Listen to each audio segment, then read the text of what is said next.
দেখুন ডিভাইসগুলো কিনছে, পেশার ডিভাইস বলুন, তারপরে হচ্ছে ওয়াকি টকি বলুন, ডিভাইসগুলো হিজবুল্লাহ কিনবে, কেনার সিদ্ধান্ত নিয়েছে। অর্থাৎ তারা স্মার্টফোন ব্যবহার করবে না, অ্যানালগ ডিভাইস ব্যবহার করবে, এই সিদ্ধান্ত তারা নিয়েছে বা এই সিদ্ধান্ত তারা নিতে যাচ্ছে। তখন ইসরায়েল এটা জেনে গেছে, জেনে সে কি করেছে যে এই ডিভাইসগুলো কার কার কাছে আছে, বিশ্বে কে তৈরি করে, তাদের সাথে যোগাযোগ করেছে। সরাসরি না, ভিন্ন দেশে কোম্পানি খুলে, কোথায় কোথায় কোম্পানি খুলেছে, হাঙ্গেরিতে কোম্পানি খুলেছে, নরওয়েতে কোম্পানি খুলেছে, তারপরে হচ্ছে বুলগেরিয়াতে কোম্পানি খুলেছে।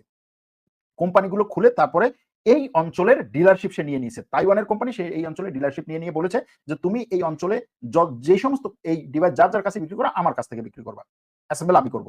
সে অ্যাসেম্বল করার সময় কি করেছে, প্রত্যেকটা ডিভাইসে সে 3 গ্রাম পিইটিএন নামক এক ধরনের দাহ্য পদার্থ, 3 গ্রাম, খুবই সামান্য, খুবই সামান্য, কিন্তু এটা এত শক্তিশালী যেটা আমরা এটার ফলাফল দেখলাম, সে এটার মধ্যে এটাকে স্থাপন করেছে। এখন হিজবুল্লাহ এই ডিভাইসগুলো কেনার পরে সে তার মতো তার হাতে যে ধরনের টেকনোলজি ছিল সেটা দিয়ে সে এই ডিভাইসগুলো টেস্ট করেছে, পরীক্ষা করেছে। এই ডিভাইসগুলো পরীক্ষায়